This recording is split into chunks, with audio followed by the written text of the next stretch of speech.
Are any of you people members of the World Future Society? I'm sure most of you heard of Arthur C. Clarke. Will you raise your hands? Good.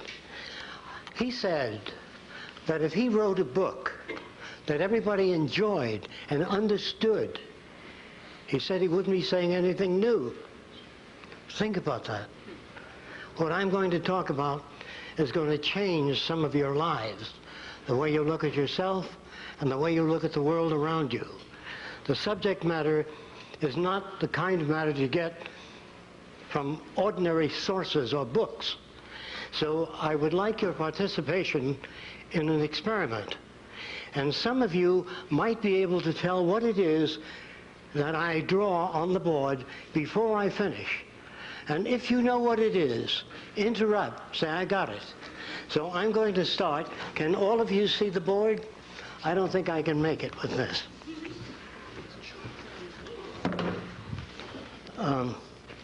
Can all of you see the board? Can you hear me all right? Okay. The minute you know what it is, interrupt.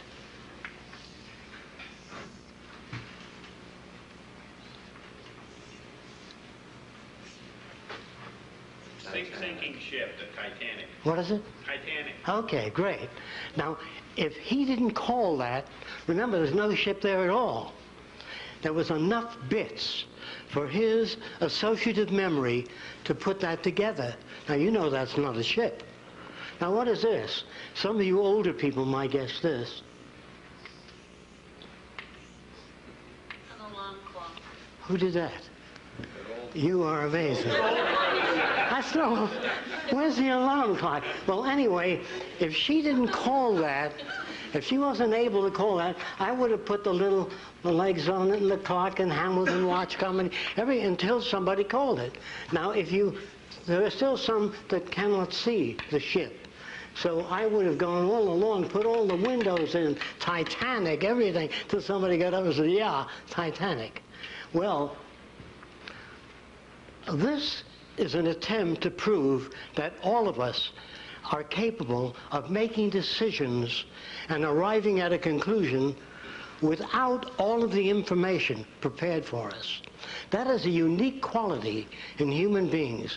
We can put things together, and we do not require the accumulation of a great deal of information.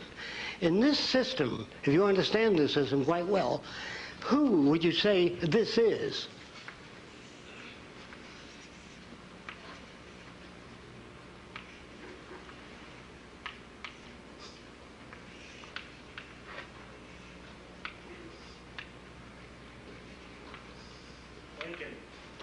Who said that? Who said that? Lincoln. I don't see Lincoln, but it's Lincoln. It would have been Abraham Lincoln. When I got through with it, I would have gone on with a beard and all of the stuff. So this is just to prove that people can put something together. And I'm going to try to explain to you just what creative thinking really is. Now, I'm going to use old language, the language that I use with people who are not familiar with this way of thinking. The old language is that people can think and reason. I do not believe that is possible. I have many inventions. I've worked on many different things. But I do not believe that human beings can think or reason. This is what I do believe. By the way, you don't have to accept anything I say.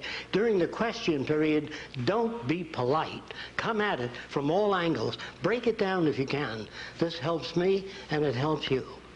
So when I talk about thinking and reasoning and putting things together, we're talking about the forces that shape human behavior. I believe that all human behavior is lawful. That the reactions and values that all people have are perfectly lawful to the environment that they come from.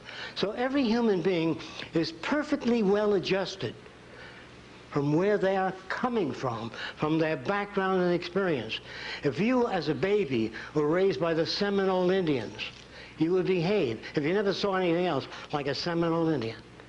And if you were brought up in any other Indian group and you had feathers in your head, in your hat, in your headgear, and you were dancing around the fire, and I walked over and said, "That's ridiculous. What are you dancing around the fire with the feathers for?" You don't take your hat, throw it on the ground, and say, "You know, I never thought of it that way." We can't do that. We're victims of culture. We look at the world with our background. We have no other way of doing it. Psychology is kind of a rudimentary form today, an attempt to grasp at the factors that shape human behavior, the factors that are responsible for the way we look at ourselves, other people, and the way we behave, or, if you wish, misbehave. I don't believe that any human being misbehaves.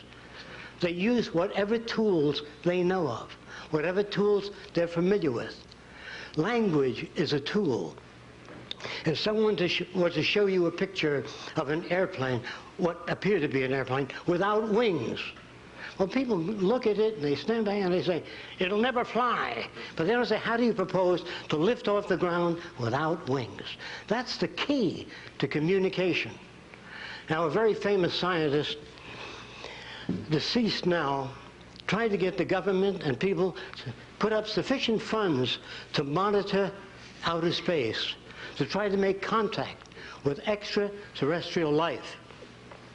I want to try to say this to you and think about what I say. Toss it around. I'm using the old language because you're not that familiar with these values.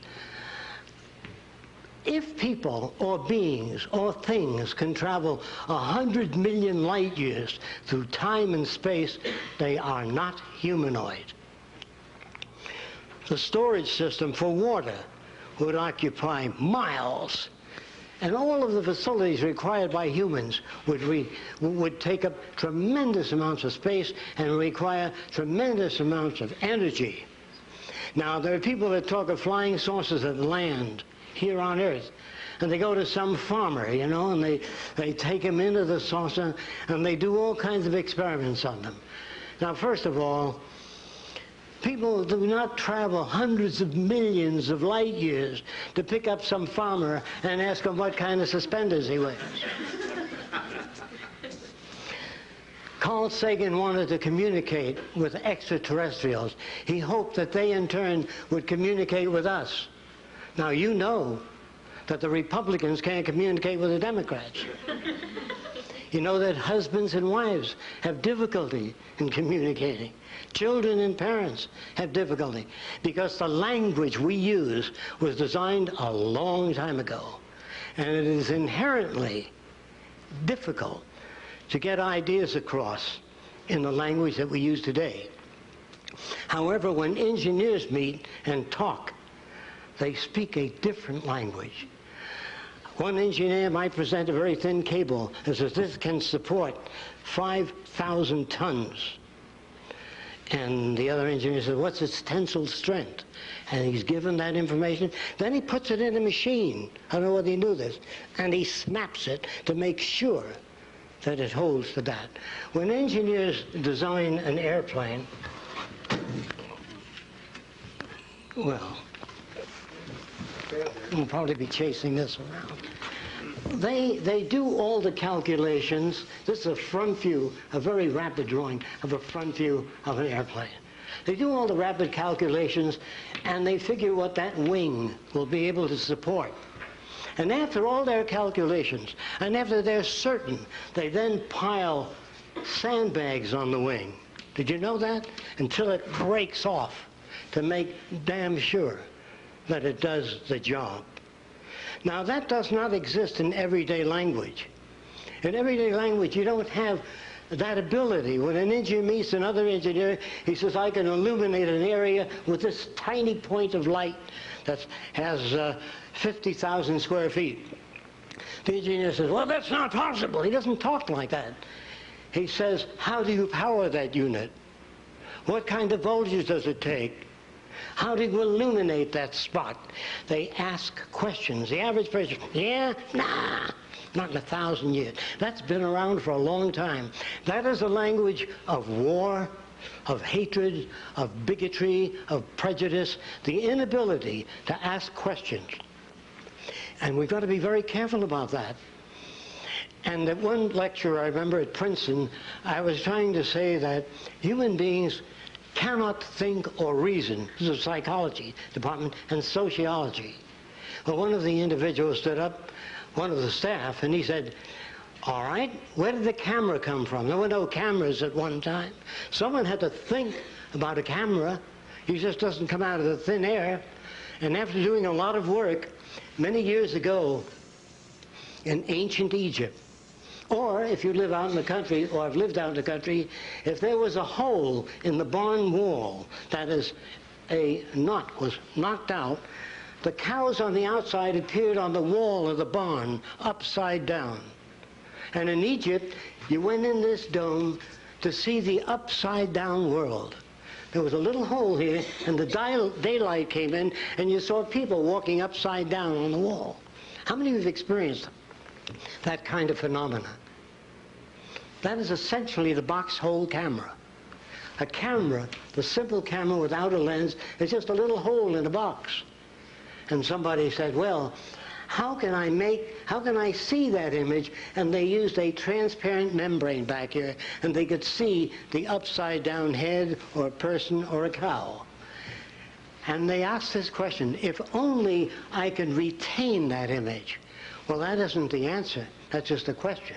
I wonder how I could retain that image. So, years before that, the American Indians and other primitives have taken tapa cloth, or they'd weave natural materials into a kind of a fabric. And then they would take berry juices and dye it different colors. Sometimes a leaf would fall upon that surface, and after the sun dried it, they had an image of the leaf. So they began to use dyes from this background. That all human beings, to understand me better, the first human being that jumped off a precipice with wings, he died. And his brother-in-law wrote, next time, make the wings larger.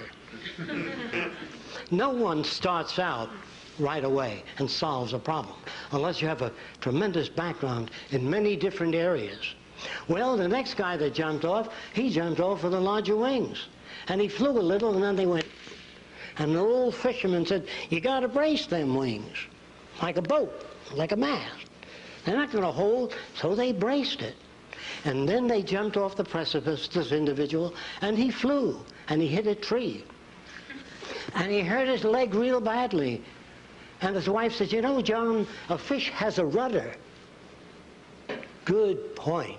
And they stuck the rudder on the airplane. No one ever sat down and invented a television set, an airplane, the electric light, wireless. None of that came about by men walking in deep concentration. And then through some ethereal substance, bingo, the idea is formulated. It doesn't work that way. It's hard work. And I make more mistakes than anybody I know, because I try more things. There's nothing wrong with building something and finding out that it doesn't work. This is where you get your experience. There's nothing wrong with criticism. I remember the first model airplanes I built went nosing into the ground, and I was ashamed of them. And a young engineer told me that my center of gravity had to be corrected. That is, move the wing forward. And so all of us stand on the shoulders of one another, and we shape the future. Another question that was asked, well, somebody had to invent the bow and arrow. Somebody had to think of it. It just didn't come out of nowhere. Well, I talked to many Indians, and after talking to many Indians, this is when I found out that Indians used to skin animals, and this is a lousy drawing of the skin of an animal stretched out in the sun. When the Indians got back, the skin was half the size. It shrunk and became thicker. And they didn't like that at all. So they cut leather into strips, thin strips. And they took an existing frame and they tied that skin to the frame. Some of you may have seen this, with lace of leather all the way on, to prevent it from shrinking. But when they cut the strips of leather and put them out in the sun, they shrunk and became fat and short. And they were displeased with that. After many, many years, one Indian tied that strand of leather to a piece of wood, a stick. He split the top, tied a knot, and tied the leather to the stick. When he came back, hoping that it would dry and not shrink, the stick took this form. It was bent. He plucked that in and went, bong. Well, and after many years, somebody took another piece of wood, put it in, and pulled the string, and off it went. Well, if man can't think or reason, where did the movie camera come from? Somebody had to think of that. It doesn't exist out there. Well, here's where it came from.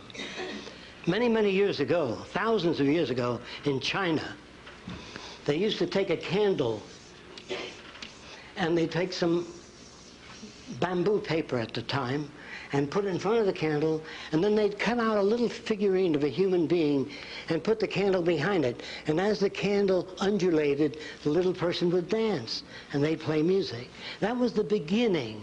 How did that happen? Some guy had a candle and a piece of paper, and he just happened to be behind it, and his finger appeared to move on the screen.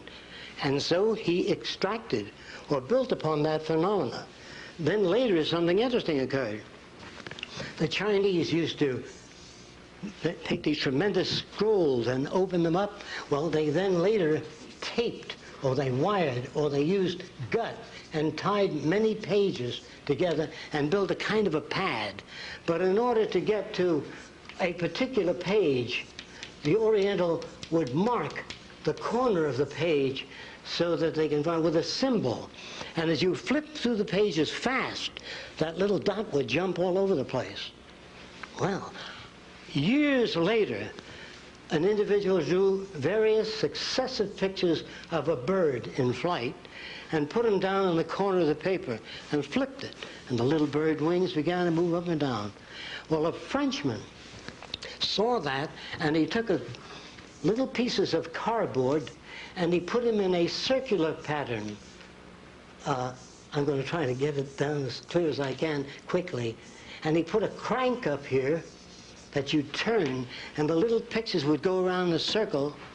And the Chinese had something like this also, and they had a bamboo interrupter that would just hold the picture for a few seconds, a second, less than a second. As you turned it, a man appeared to move across the screen. Well, the Frenchman machined that out of brass, did a beautiful job, and when you turned the crank, the person walked with smoother motions rather than these abrupt motions.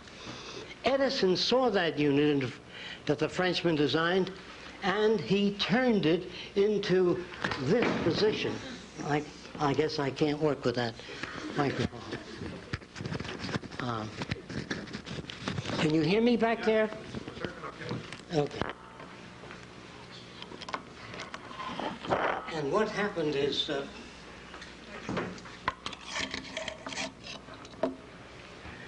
he turned it into a vertical position, and all the pictures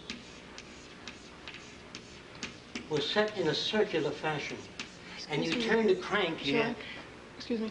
They won't get the audio on the camera. Oh, I'm sorry. Why don't you just put it in your pocket or something? I'll try. Or hook it to your waist. Slip it in your pocket. Thanks. Roxanne is my associate. She works on all the buildings and all the things that we've developed in the Venus Project, which I'll talk to you about later. And Edison purchased this, put a magnifying glass in front of it, and you put a nickel in, and you turn the crank, and you saw people moving. A bunch of still photographs. It was a long, slow process. No individual invented the camera. A little bit here, a little there, added to that, and eventually the Wright brothers read about experimental aircraft, where thousands of people died trying to develop a flying machine. And after picking up bits of this information, including man-carrying kites from China thousands of years ago, and they built the first flying machine. And they were called the father of flight. Again, there's no father of anything. You may take an idea so far, you add to it, and gradually it's built up.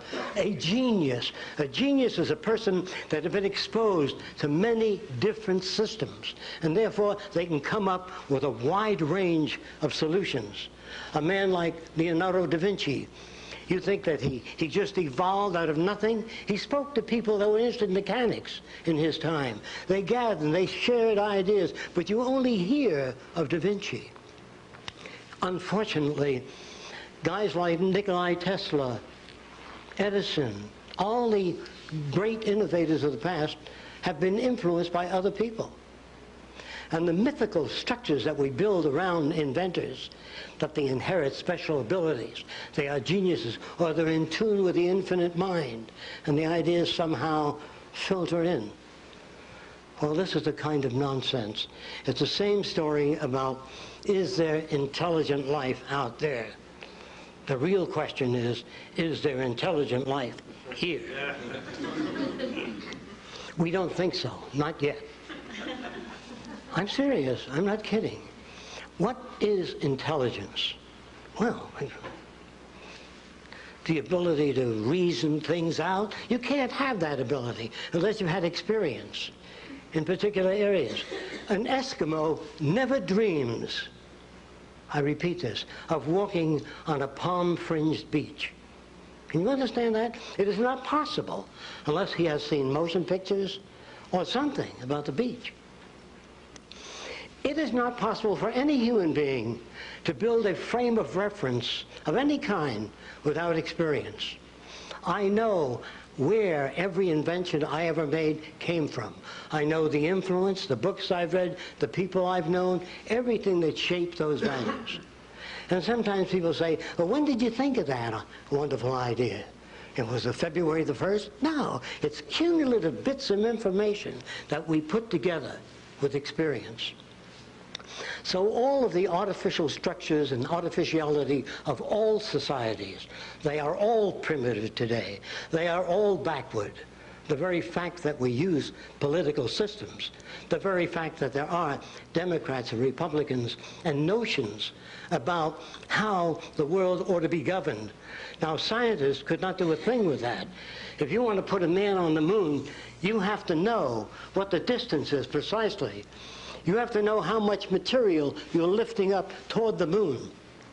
You have to know how much force a human body can stand. Well, to start with, they don't have that information. So they build special devices, a big centrifuge. They put a human being in it, and they whirl it around. They say, how are you doing? And the guy conks out. And they say, well, this is how fast you can rotate certain groups of people. And they build data, and from that data they plan the moon voyage. The question then is, what kind of world do we want? How is it that we want our social system to operate? What makes criminal behavior? What are the factors that make a Jeffrey Dahmer?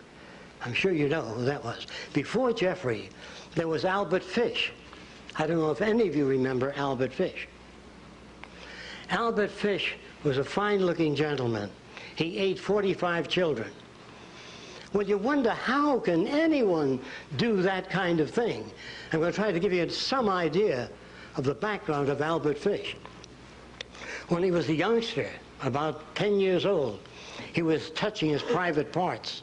His mother was an old-time Baptist, and she says, you are going straight to hell. You will burn eternally. And that kid, Albert Fish, stuck needles into his genitals because he didn't want to burn in hell. And he took other children into empty lots and cut off their private parts because he wanted to save them. If you're brought up in a distorted environment, which we all live in today, any judge that raps the gavel and says 30 years is an ignoramus because he has no idea of the factors that shape human behavior. When you become aware, if you bring up a healthy boy with about 6 women, and one of the girls says, oh, did I see a gorgeous hat? That boy will pick up the same mannerisms, same facial expressions, and say, oh, I just love that hat. Because if that's the environment, and you're brought up in Italy, you say, hey, what's the matter? You like or you don't like? In other words, it depends on where you're brought up. Did you know that Lincoln was Irish? It depends on your group and the values that you exchange. And if you want a world without war, without hatred, without crime, and without stupidity, it can be arranged if you follow this bit. If we consider at some time, which society will at a later time, I hope it would be sooner, that all of the earth become the common heritage of all nations. All of the resource of the earth, the common heritage of all nations. And if you believe in God, if you understand the teachings of all religions, there were no property lines in heaven, no banks, no personal positions in which one person is elevated above another. That if the earth were the common heritage of all nations and all of the artificial boundaries removed that separate people, there would be no basis for war, no basis for armament. The world you live in is an old world. Its language is old. Its values are old. And our institutions of education fail to touch the social system. You want to be careful. Don't touch that. This is an area that you don't want to get involved in.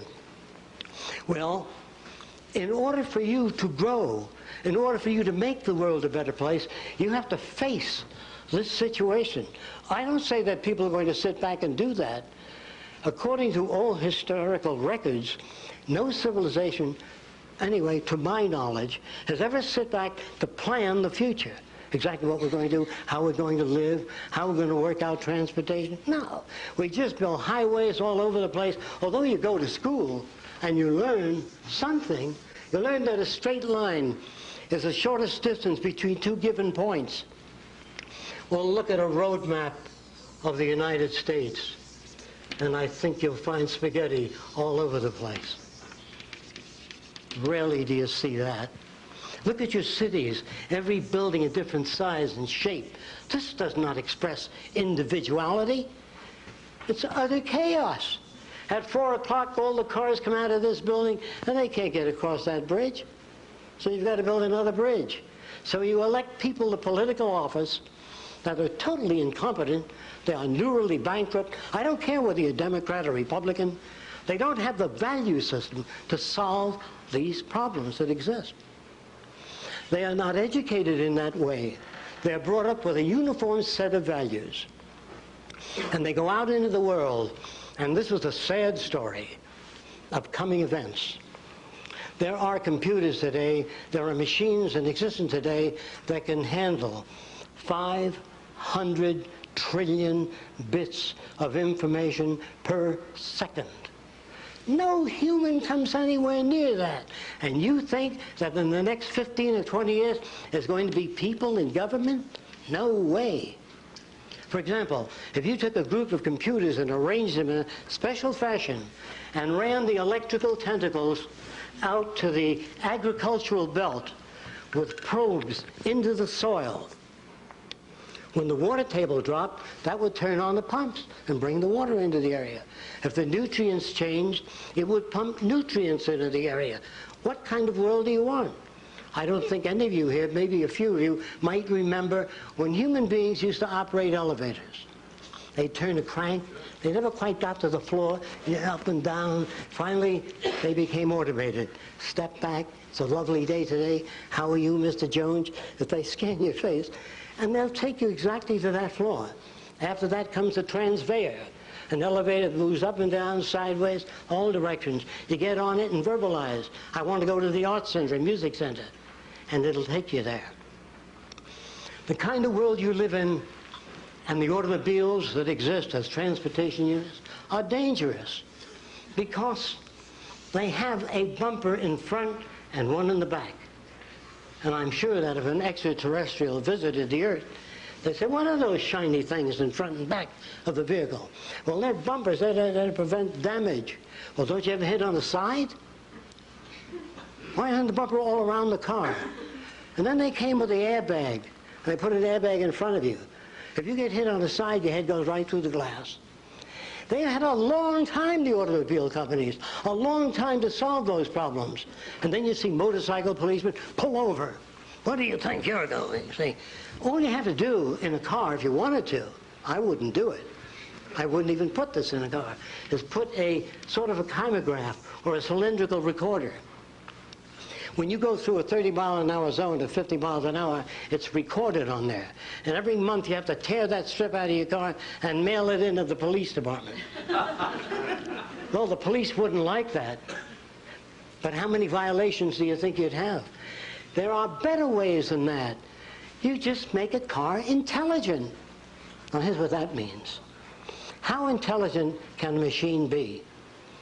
Well, if you took there's a little gadget called a pressure transducer. If you squeeze it, it generates electricity.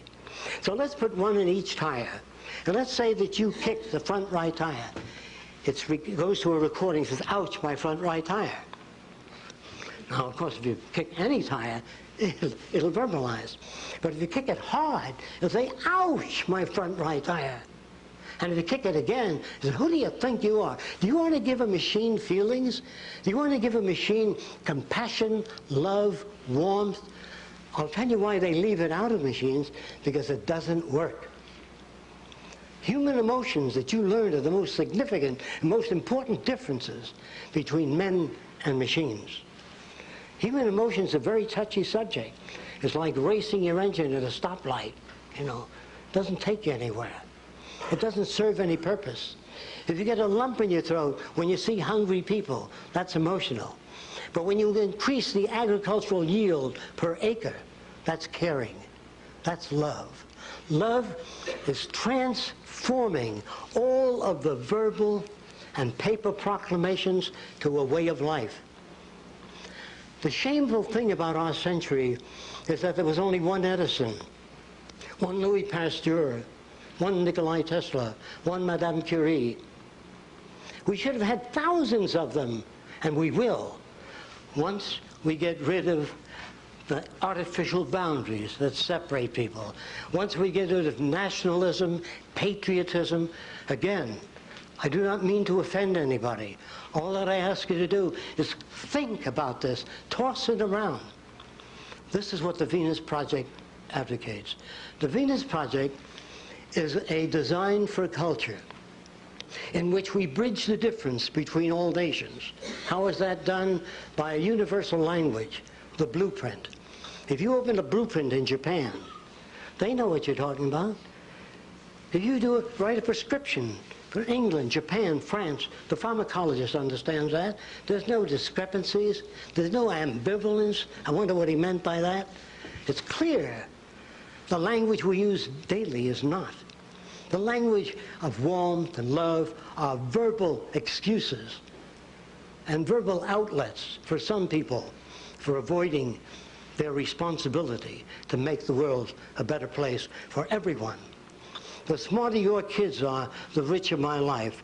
Every kid on corner shooting up drugs, going nowhere, you're going to have to pay for in the future.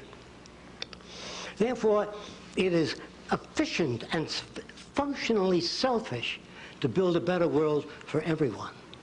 If you try to do it, people come to me all the time and they say, can you design a city with a wall high enough so when the U2K problem comes, or the system breaks down, or the banks fail, we will be protected? I said, sure, I can design that, but there are people that will drive by with launching mechanisms right over your little wall. There's no place you can hide. We have 25 acres. People call it Eden 2. It's beautiful. But if the bottom falls out of this culture, there will be people at my front gate with children. How about some food just for the kids? The next day, 50 people. Everything looks solid to you. Everything looks solid and stable. And the future looks promising. But here's the truth. I have seen an XY plotter, that is a machine that moves in 3 dimensions. They put a scalpel in that machine and an X-ray of a brain tumor. And this machine removed the brain tumor on a cadaver in about 1/10 the time. And doctors think, oh, just the industrial work on the production line. He's on the way out, but not me. I can think. Well, let me say this again. The typewriters that work the speech, today you talk to your computer and you get a type, and also corrects your English, restructures your sentences, makes recommendations. How much longer do you think people are going to be in positions in industry and government making their own decisions. We don't believe that anyone ought to make decisions. We believe that people ought to arrive at decisions. Now here's what that means. You go across the country and pick up samples of the soil from all over the nation. You bring it to Central Agriculture, analyze that soil, and then turn to your health department and ask them what people need. Manganese, whatever they need. And what is this soil good for? What should we grow? Tomatoes, and then rotate the crop, move to something else. That's what I mean by surveying the conditions. Not, what's your opinion? What's your opinion? Democracy is a crude and vulgar system, and should have been phased out centuries ago. But we don't have enough outside points of view on radio and television. When I talked this way on the Larry King show, he said to me, just a minute, I depend on those people that you're attacking. I wasn't attacking the automobile companies. I just said that if you did that, it would be safer. If you put proximity units on automobiles, most of you have them in your home now. When you walk over the building, the light goes on. That's a proximity unit. Put that in your car, and if you're backing up and a child is crawling behind you, it stops, no matter how much you step on the gas. I don't want any sign slippery when wet. I want an abrasive put in the highway and take that sign down so it's not slippery when wet. I don't want to say to kids, stay away from drugs. I want to make life so interesting for people that they don't want drugs. They don't want to dull their senses. They want to become keen, and they want to become fully aware, I'm using older language, and conscious of their surroundings. It is painful to deaden your awareness when life is beautiful, when what you do goes out to people and makes their lives better. In one session at Princeton, I changed the values of many people. They walked out discussing this for years thereafter, and I still get letters today. I went into an area of New York called Hell's Kitchen.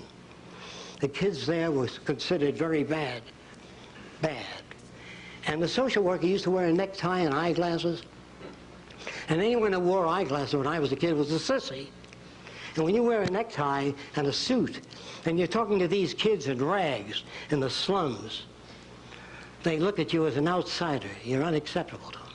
So I put a wire recorder out in the front office. And after the social worker talked to the young boy, by the way, they made guns out of water pipe. And you go, how many of you knew that? They didn't go and buy guns, they made them. And the social worker picked the gun out and he said, you're going to take someone's eye out and wind up in a state penitentiary, hurt your mother and father. You want to do that? Well, the kid says nothing at all.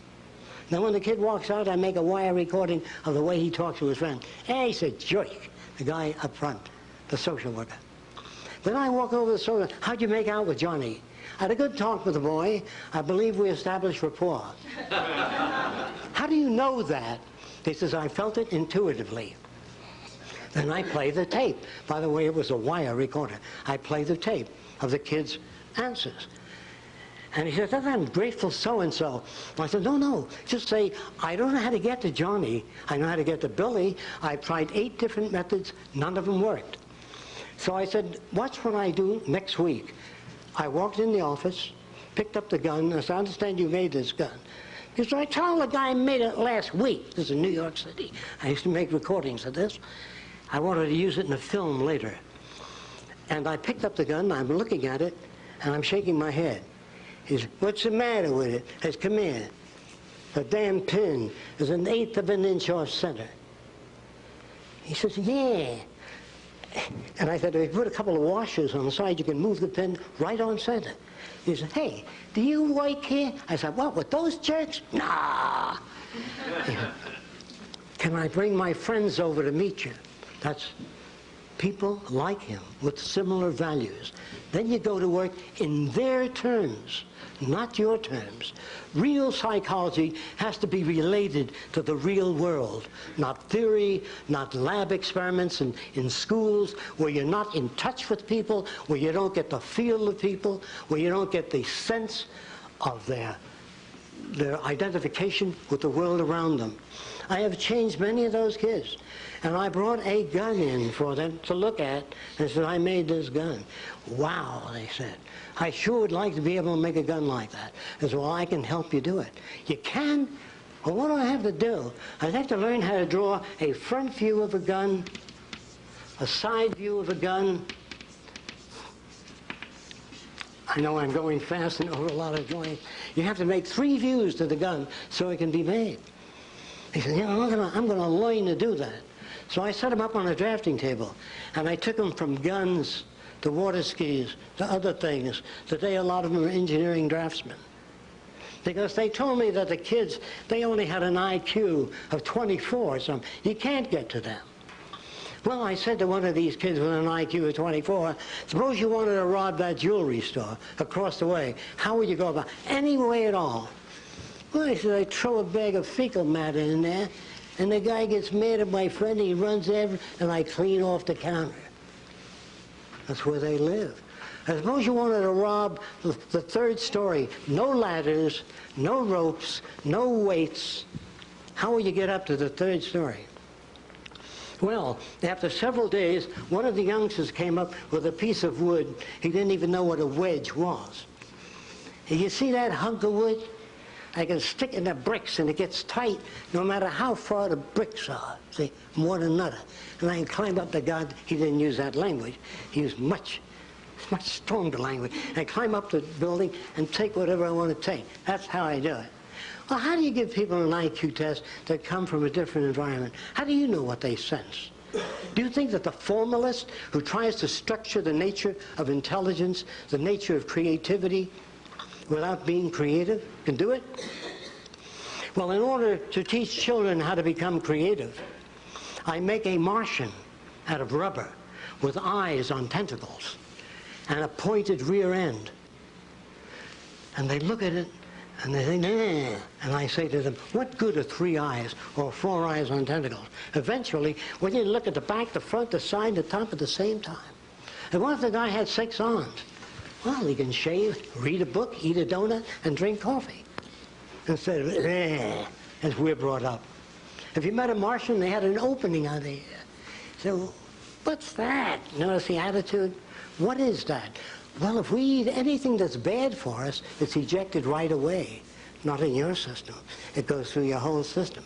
So you're taught in medical school how wonderful the human body is. How wonderful it is. This isn't true at all. That you're indoctrinated to a set of values that are unreal. And in order for me to get these ideas out there, it's extremely difficult because we need films, we need equipment in order to do that. What the Venus Project has to offer is a way of life without ambiguity, a language that has a much more precise form of communication, to change the relationship between people, where the male and female are not given separate roles, where the female can say, I want to be a biochemist or a physicist, and she goes that way. When you hand a girl a doll, you're placing a set. You're beginning to manipulate the people. Everybody's afraid of controlling human behavior. You're always controlling behavior. When you pick up your little girl and say, don't play with that little Lutheran boy across the way, see, you put him down again, or don't talk to that little Catholic girl across the way. Well, you're always indoctrinating children. Who loves you more than anything in the world? The candy store man. No, your mommy and your daddy. See, indoctrination continuously. And then all of us together sing, we are free. Let's go. We are free. So beware. Whenever you hear of freedom and all that sort of thing, watch out. Because a real free society, the closest I've ever come to it, was in Polynesia. I lived in the South Pacific Islands for a while, and the natives gave me bananas and coconuts. All that. They were very generous, and they had no word for work. Would you believe that? They went fishing all day, they played, they had luau's. And they said, Jacque, you know, what you want? And I said, well, I would like an outrigger canoe. And they built one for me. A few days after they brought it to my hut, I heard some rustling outside, and they were all carrying the canoe away. I said, what's going on? Said, you no use. It's a different value system. Now, the men and women walked around nude on the island when I got it, a long time ago. And I never saw a native poke another native, hey, get a load of that chick. None of that. None of that. They looked at the eyes of women when they talked to them. Never, hey, look at that. Never at the legs. The motion picture cameras in all your movie theaters are dollying up and down the hindquarters and all. And you wonder why men are like that? They are not like that. They are made like that by culture. Then the missionaries arrived. And the little girls used to come to church, you know, innocent, listening. And they put the T-shirts on them. And the girls had no idea why they were putting T-shirts on them. What's it for? It's like me covering your nose. You can't go into a room big unless your nose is covered. Well, the girls cut 2 holes in the T-shirts and came to church. So, we're dealing with many different cultures, subcultures, and values. Our culture, if we are to grow and build a civilization worthy of humankind, we have to have a quantum jump in the way we look at our world, people, and ourselves. The Venus Project is the redesign of a culture in which the elements that comprise the culture are different. For example, our cities are round, not because I like round cities. The city is round. The center of the city has a socially integrated computer. This may be a medical center. This might be an engineering center. And if you work in the medical center, you live in beautiful gardens with running streams and waterfalls. And every district is the same distance from the center. There are no cars in the city. You get on the conveyor and dial where you want to go to. There's no crime in the city. Just before the public library in the United States, people said, well, you can't really do that. The people never bring back the books. They'll keep them. They won't return them. Of course, all that was incorrect.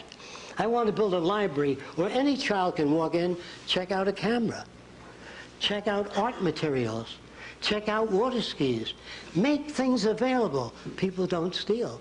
No one's going to hit you on the head to take your watch off if it's available. Well, how are you going to pay for this central library that gives children these things for nothing? Well, it cost about $50,000 to keep a kid in jail 1 year. An adult, $75,000 a year. Food, clothing, shelter, dental care. Isn't it easier to do it in a different way? I would love to go to Mexico and say, what's your problem? They say, well, senor, we don't have the modern machinery you have. Give them modern machinery. Build schools for them. And they won't be coming over the border. What makes them come over the border? Hunger, lack of employment. They say, oh, it's the goddamn Mexicans, you know what they're like. Oh, there's nothing like that. Everything is shoved by something else. You are told that a tree falls over. You are told that a sailboat sails. A sailboat cannot sail unless acted upon by a resident force called the wind. A tree does not fall. If it rains and it's asymmetric and the soil becomes loose, gravity does the rest. The tree doesn't fall. Plants do not grow.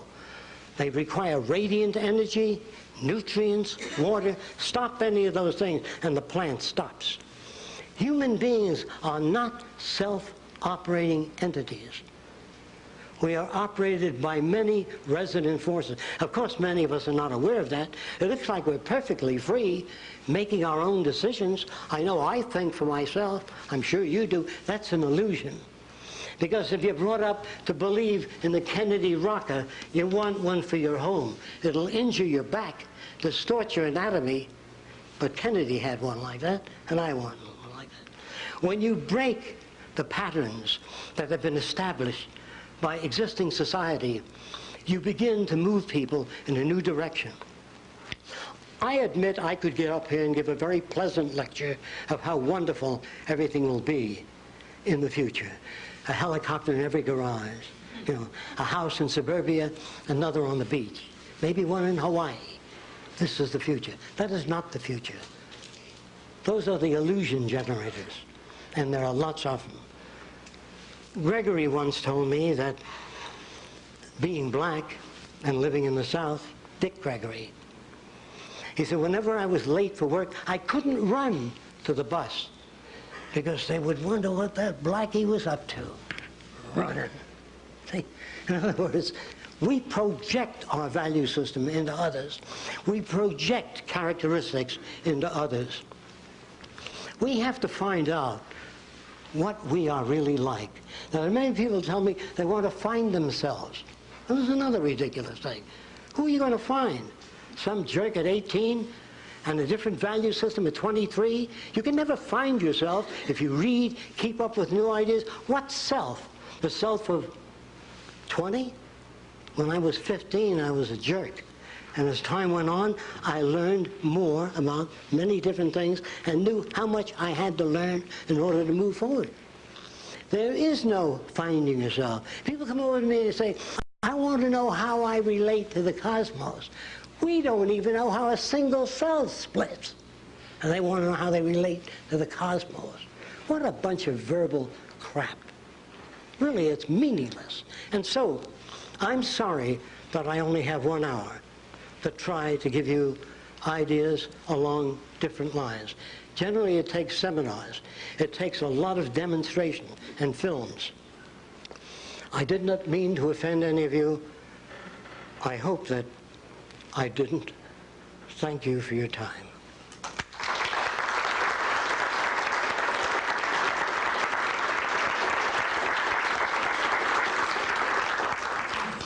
I'm sure the audience has some questions. Fire away. Yes. I teach middle school kids. What do you see? I'm a little hard of hearing. I'm sorry about that. I teach middle school kids, and I wondered some of your philosophies of education. Okay. In that Got the applies point. to you. For example, in our city design, we have big lakes. We've made all these lakes. They exist. It's real. We have modern structures there, all different. Roxanne said to me, my associate, she said, Jacque, I just don't want to draw pretty pictures of buildings. I want to build them. I want to make them. And she did all the cement work. Then one day she came over and she said, how about a swimming pool? And she was with a girlfriend. I said, when do you girls want to start? Well, we never built a pool. They built it in 2 weeks, a beautiful pool. We'll show you pictures of it. And so we built a big lake in the city. And there's a hill in the middle of the lake, about 80 feet up out of the water. And on top of the hill is a craft shop where children can build anything they want to build. But in order to get there, you got to get in a boat and row it.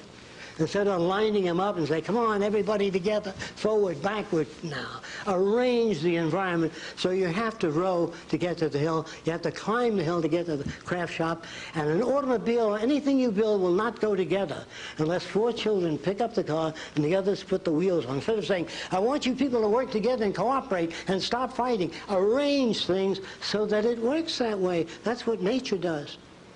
When a fox, a baby fox, sees a porcupine, and says, wait, no, what have we here? He says, I don't know. And he gets close to the porcupine. Finally, he gets a quill, and he stays away from the porcupine. But if you raise your children and try to avoid experiences that had hurt you, and you buy them every toy that they want, you produce a blob of Jell-O. Some degree of challenge, some degree of stress is necessary. And so we build an environment, try to answer your question, with the elements so arranged as to produce what you call creativity. Can I give you one more bit on that? All right. Is there anyone else interested in creativity in children? You raise your hands? Okay. What we do is I ask a child to make a drawing. Anything they want to draw, and this is what they usually do. Can everybody see the blackboard? Well, I'll draw it up here. They draw something like this. I'm talking about 4- and 5-year-olds. And then they draw something like this. And then most of them do something like this. I'm sure you've all seen those drawings. In fact, I'm sure many of you draw that way today. And so the teacher gives them some crayon, and they color it, and she hangs it up. This is little Billy's drawing. But when she tells Billy that this is the way we spell cat, and Billy says, I see, and he comes back with something like this. Can you see that? The teacher says, that's wrong.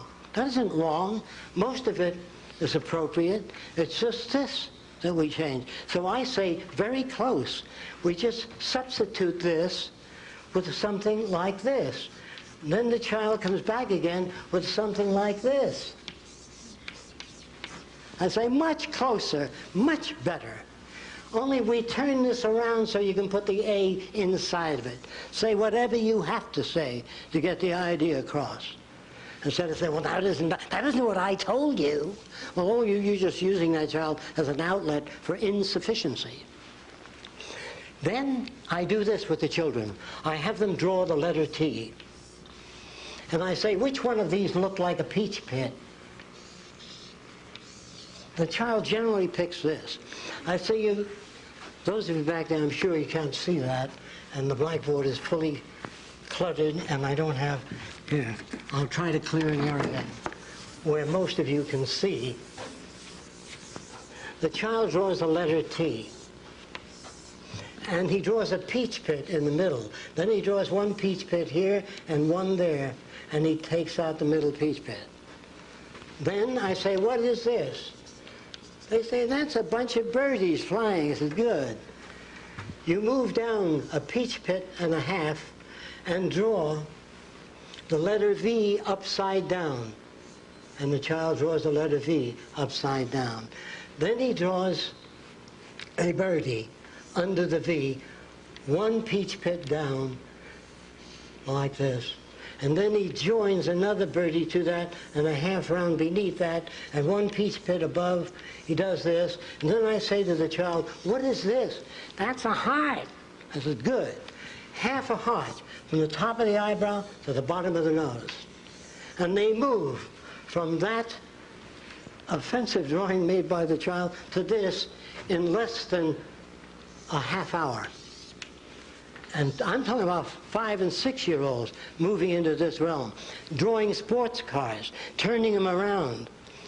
And we give them crayon and chalk because we want them to bring out their artistic ability. You can't bring out anything if there's no basis or structure for it. If you sit in the woods and meditate on your navel for 3 years, you'll have a tremendously clear picture of the navel and nothing more. So you have to work to get information. You have to arrange things so that it generates what you call creativity. Now, a psychologist in one session said that, well, I know 2 children that came from the same environment, and if environment is everything, one turned out to be a gangster, the other a minister. If environment is everything, how do you get those differences? The minute you pick up one child and start playing with it, and the other stands there with that lip out, you're making jealousy and envy. There's no such thing as the same environment. So when I pick up my little girl, I pick up my older little boy. You never work with one child. Why can't you keep your area clean? Your brother does all the time. You leave all your things around. Well, when he trips and falls down the stairs, his brother smiles. An inhibited smile, of course. But he does smile. So we build these artificialities in the world we live in today. We've got to interfere and change things. Those of you that would like to know more about the Venus Project, we have a video, a tape, and a book introducing the basic conceptual layout of what it's about. Any other questions? I can't go into more detail. Yes? I find your views about the future interesting, but how do you account for human nature?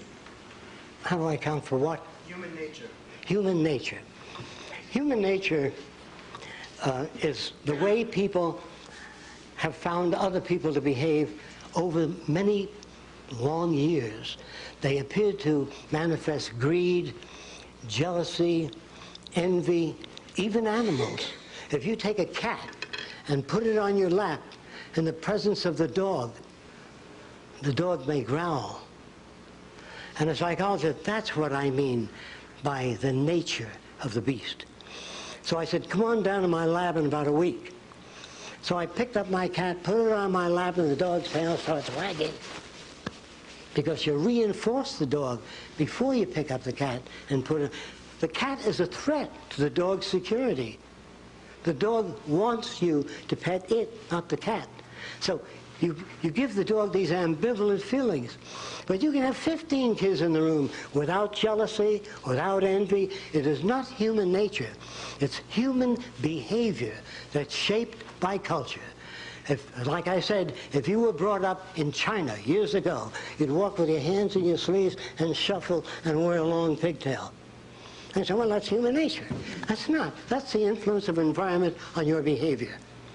Dancing is the same thing. Dances change over a period of time. Music changes over time.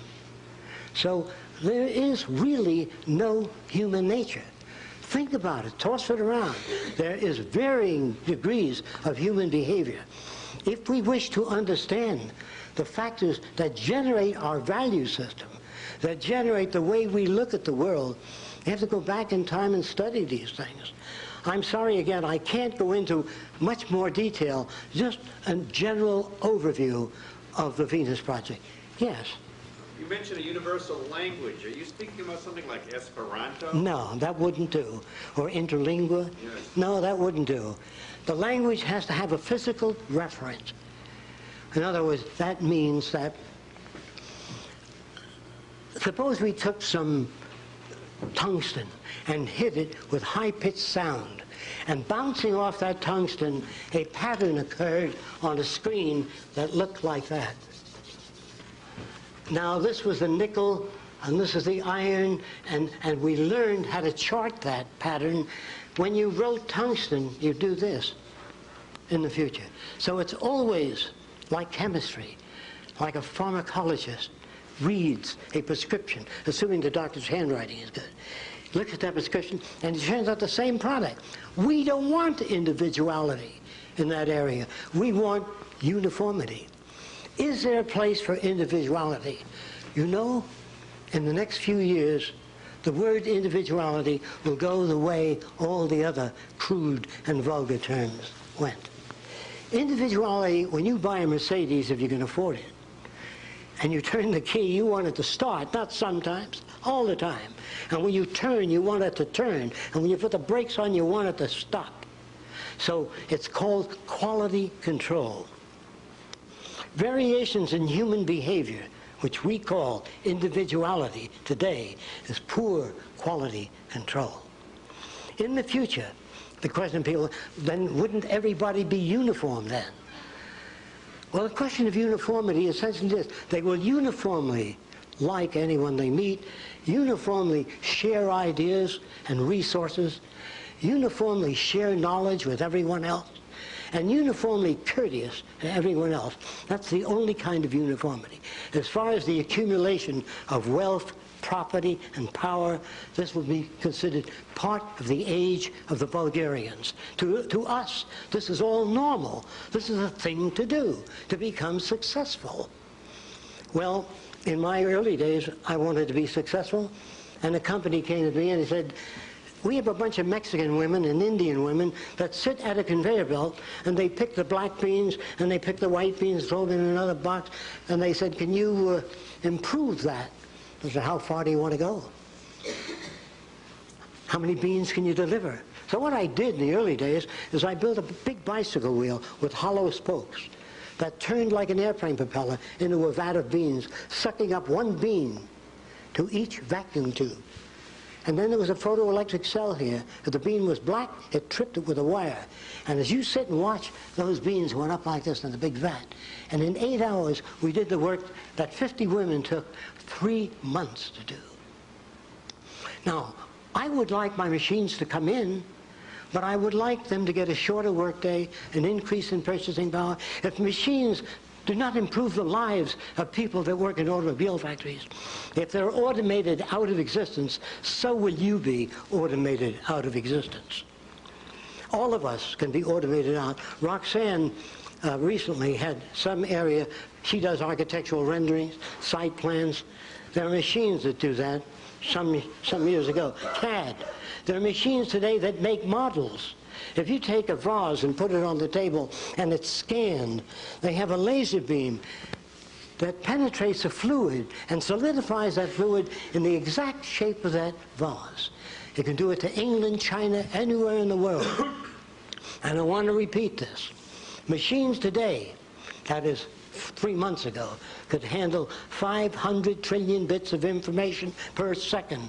I don't care how many humans you get together, there's no place for human behavior in the next 20 years. There's no place for human participation in the next 20 years, or maybe less. No one can predict the future precisely. I am not gentle, I don't pull my punches, I can't afford it. I respect you, I like you too much. I would rather tell you things as they are, not generate additional illusions.